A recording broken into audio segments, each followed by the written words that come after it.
আসসালামু আলাইকুম প্রিয় শিক্ষার্থীরা। আজকের ভিডিওটা বানাতে মূলত এক প্রকার বাধ্য হলাম। যারা কলেজ ভর্তি আবেদন করেছো তাদের জন্য, যারা কলেজ ভর্তির আবেদন করো নাই তাদের জন্য আজকের ভিডিওটা খুবই গুরুত্বপূর্ণ একটা ভিডিও। কারণ কি, গুরুত্বপূর্ণ টপিক নিয়ে আলোচনা করব। এখন পর্যন্ত আমাদের কলেজ ভর্তির প্রায় একটা সপ্তাহ পার হয়ে গেছে এবং এই এক সপ্তাহে কলেজ ভর্তির যে আবেদন টোটাল প্রায় 9 লাখ আবেদন জমা পড়েছে। ঠিক আছে, 9 লাখ শিক্ষার্থী আবেদন করে ফেলেছে। আমাদের 16 লাখ প্লাস শিক্ষার্থী, তার ভিতর 9 লাখ আবেদন করে ফেলেছে। এবং এর ভিতর সবচেয়ে গুরুত্বপূর্ণ যে জিনিসটা, শিক্ষা বোর্ড বারবার করে জানাচ্ছে যে আমরা যত ধরনের প্রবলেম ছিল শিক্ষার্থীদের আবেদনের ক্ষেত্রে প্রত্যেকটা প্রবলেম সলভ করে দিয়েছি, কিন্তু একটা প্রবলেম আমরা সলভ করে দেওয়ার পরও শিক্ষার্থীরা এই প্রবলেমের কোনো কিছু করতে পারছে না, সেটা হচ্ছে পেমেন্ট। তোমাকে আমি বারবার করে বলছি, আমি ওই দিনে একটা ভিডিও করেছিলাম, 5 লাখ প্লাস আবেদন ছিল কয়েকদিন আগে, 2 দিন আগের কথা। ওইখানে 5,63,000 শিক্ষার্থী আবেদন করেছিল এবং পেমেন্ট করেছে 5,40,000, মানে কি 23,000 শিক্ষার্থী এখনো তারা পেমেন্ট করে নাই। মূলত যে পেমেন্ট করে নাই এটাও বলা যাবে না, কথা হচ্ছে যে পেমেন্ট করেছে কিন্তু পেমেন্টটা সঠিকভাবে হয় নাই। তার পেমেন্টটা কোনো কারণে বাতিল হয়ে যেতে পারে, যে কোনো কারণে পেমেন্টের টাকাটা শিক্ষা বোর্ডের কাছে না পৌঁছাতে পারে, পেমেন্টটা সফল হয় নাই বা সম্পূর্ণ হয় নাই, যেই কারণে তার পেমেন্টটা দেখাচ্ছে না। এবং শিক্ষা বোর্ড বারবার করে বলছে যে এই পেমেন্ট যদি কারো সফল না হয় তাহলে তার আবেদনটা টোটালি বাতিল হয়ে যাবে। এই জায়গাতে মূলত আমার ভয় করছে যে একটা শিক্ষার্থী প্রথম থেকে কলেজ ভর্তির আবেদন সুন্দরভাবে করে ফেলেছে, পেমেন্ট করে ফেলেছে, সবকিছু ঠিকঠাক, সে এখন টেনশন ফ্রি হয়ে বাসায় বসে আছে যে কবে আমার রেজাল্টটা প্রকাশ পাবে। পরবর্তীতে রেজাল্টের সময় তুমি দেখলে যে তোমার কলেজ ভর্তি আবেদনটাই হয় নাই বা পেমেন্টটাই হয় না, তোমার আবেদনটা বাতিল হয়ে গেছে, তখন কতটা খারাপ লাগবে। পাশের একটা ফ্রেন্ড কলেজ পেয়ে গেল, সে নাচতে নাচতে চলে যাচ্ছে যে কলেজ পেয়ে গেছে, এখন ভর্তির প্রিপারেশন নেবো, কিন্তু তোমার ভর্তিটাই বাতিল হয়ে গেছে সামান্য পেমেন্ট ভুলের কারণে। পেমেন্ট তুমি করেছিলে কিন্তু পেমেন্টটা বোর্ডের কাছে গিয়ে পৌঁছায় নাই বা পেমেন্টটা সফল হয় নাই। শিক্ষা বোর্ড সিস্টেম করেছে ওই যে একটা শিক্ষার্থী পেমেন্ট না করে আবেদন করতে পারবে, কিন্তু তাকে নির্দিষ্ট সময়ের ভিতরে পেমেন্ট করতে হবে। পেমেন্টটা সম্পন্ন হলেই তখন তার আবেদনটা গ্রহণযোগ্য হবে। মূলত আজকের ভিডিওটাই আমি এই জন্য বানাচ্ছি যে আজকেও শিক্ষা বোর্ড থেকে আপডেট এসেছে যে এইখানে দেখো, শিক্ষা বোর্ড কিন্তু এই আপডেটটা আজকে দিয়েছে। রোববার 2 জুন রাত 11টা 45 মিনিট পর্যন্ত আবেদন করেছে 9,47,615 জন। আবেদনকারী সর্বনিম্ন 5 এবং সর্বোচ্চ 10টি কলেজ পছন্দ করার সুযোগ পেয়েছেন। তারা মোট 51,70,012টি পছন্দক্রম জমা দিয়েছেন। আবেদন করা 9,47,615 জনের মধ্যে সফলভাবে ফি পরিশোধ করেছে 9,34,159 জন। একটু খেয়াল করো, ফি পরিশোধ করেছে কত? 9,47,615 জনের ভিতর সফলভাবে ফি পরিশোধ করেছে 9,34,159 জন। তার মানে কি, এখানে দেখো 34,000 কোথায় আর 47,000 কোথায়, মাঝখানে কিন্তু বড় একটা পার্থক্য। এই জায়গাতে মূলত আমার ভয়ের কারণ দেখতে পারলে যে কি হিউজ পরিমাণ শিক্ষার্থী আবেদন করেছে এবং পেমেন্ট করতে এখনো কত পরিমাণ শিক্ষার্থী বাদ আছে। এই বাদকৃত শিক্ষার্থীর কি হবে? এই বাদকৃত শিক্ষার্থীর লিস্টে তুমিও থাকতে পারো বা আরেকজনও থাকতে পারে। তুমি জানো না যে তোমার পেমেন্টটা সফল হয়েছে কিনা।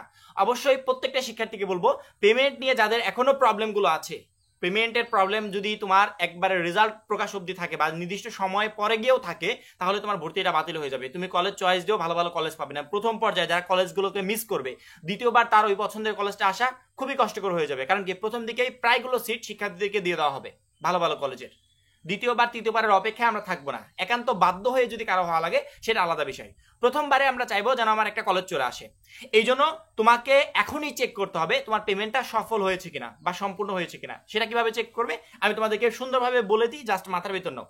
প্রথমত শিক্ষা বোর্ডের ওয়েবসাইটে যেখান থেকে আমাদের কলেজ ভর্তি আবেদন করতে হয়, সেখানে এক্সট্রা অ্যাডমিশনে তোমাকে ঢুকতে হবে। ঢোকার পরবর্তীতে তোমার কাছে একটা আইডি বা পাসওয়ার্ড আছে, আর একটা হচ্ছে তোমার ইউজার নেম আছে, বা লগ ইন করার জন্য যে এডুকেশন যে নম্বরটা, স্টুডেন্ট যে নাম্বারটা শিক্ষা বোর্ড দিয়েছিল যখন আমরা কলেজ ভর্তি আবেদনের জন্য অ্যাকাউন্ট ক্রিয়েট করেছিলাম, ইউজার নেম বা পাসওয়ার্ড, ইউজার নেম এবং পাসওয়ার্ড, ঠিক আছে, দুইটা জিনিস লাগে লগ ইন করার জন্য। ওই দুইটা জিনিস সুন্দরভাবে ওইখানে দিয়ে লগ ইন করবে। লগ ইন করার পর তুমি যদি আবেদন করে থাকো তাহলে তোমার আবেদনের যে প্রোফাইলটা, সে প্রোফাইলটা কিন্তু দেখতে পাবে। প্রোফাইলের বাম সাইডে দেখবে নিচে একেবারে পেমেন্ট যাচাই করুন, ঠিক আছে, পেমেন্ট যাচাই করুন ওই অপশনের উপর ক্লিক করবে। বা তোমার ফি পরিশোধ করেছো, ফিটা যাচাই করুন, অর্থাৎ আমাদের যে টাকাটা পরিশোধ হয়েছে টাকা বিষয়ক যাচাই করার জন্য একটা অপশন আছে, ওই অপশনের উপর ক্লিক করবে। ক্লিক করার পর তুমি বুঝতে পারবে যে তোমার পেমেন্টটা সফল হয়েছে কিনা, হয়েছে বা হয়নি। যদি পেমেন্ট সফল না হয় তাহলে যাকে দিয়ে আবেদন করিয়েছো তাকে গিয়ে আবার বলো বা নিজে আবার পেমেন্টটা করে ফেলো। যদি পেমেন্ট সফল হয় সেক্ষেত্রে বুঝবে তোমার কোনো টেনশন নাই, তোমার একবার টেনশন ফ্রি। এখান থেকে তোমার আবেদনটা সফল হয়েছে কিনা সেটাও যাচাই করতে পারবে, ঠিক আছে। যাচাই করুন অপশনে ক্লিক করে এখানে কিন্তু আবেদনটা সফল হয়েছে কিনা সেটাও যাচাই করতে পারবে। আমি এটা নিয়ে কিন্তু আলাদা ভিডিও বানালাম না, কারণ কি তোমরা একই সাথে পেমেন্ট এবং আবেদন দুইটা দেখে নিবে। কারণ কি, পরবর্তীতে আমি চাই না কোনো শিক্ষার্থী এই ধরনের প্রবলেমে পড়ুক। তারা ভাবছে তাদের পেমেন্ট হয়ে গেছে কিন্তু তাদের পেমেন্টটা সফল হয় নাই। ওই দিন আবার দেখালাম 5,63,000 শিক্ষার্থী আবেদন করেছে, পেমেন্ট করেছে 5,40,000 শিক্ষার্থী। তাহলে 23,000 শিক্ষার্থী কোথায় গেল? তারা তো টাকা পেমেন্ট করেছে, কিন্তু সে টাকাগুলো কই? তাদের পেমেন্টটা সফল হয় নাই।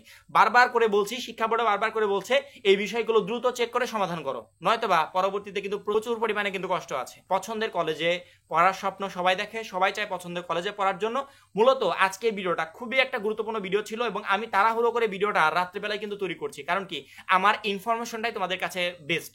আর লাইটিং বা ভিডিও কোয়ালিটি আমার মনে হয় না যে এগুলোকে কেউ কোনো প্রাধান্য দিবে। সবাই চাই অলওয়েজ আপডেটে ভাইয়ার যে ইনফরমেশনগুলো, আমি একবারে লো বাজেটের ক্যামেরা দিয়ে, লো কোয়ালিটির ক্যামেরা দিয়ে ভিডিও বানাই, তারপরে শিক্ষার্থীরা দেখে। কেন জানো? কারণ ভিডিও, প্রত্যেকটা ভিডিও ইনফরমেটিভ হয়। এই ইনফরমেশনগুলো নেওয়ার জন্য শিক্ষার্থীরা আমার চ্যানেলে আসে, আমার ফেস দেখে বা ভিডিও কোয়ালিটি দেখে আসে না। সেজন্য আমি এগুলো তোটা খেয়াল করি না যে ভিডিও রাত্রে বানালাম কি দিনে বানালাম। আমার কথা হচ্ছে আমি যে কথাগুলো বলছি এগুলো শিক্ষার্থীরা শুনতে পেলে যথেষ্ট। তারা আমার কাছ থেকে যে ইনফরমেশনগুলো পাচ্ছে এগুলো তাদের কাজে লাগলেই যথেষ্ট, ঠিক আছে?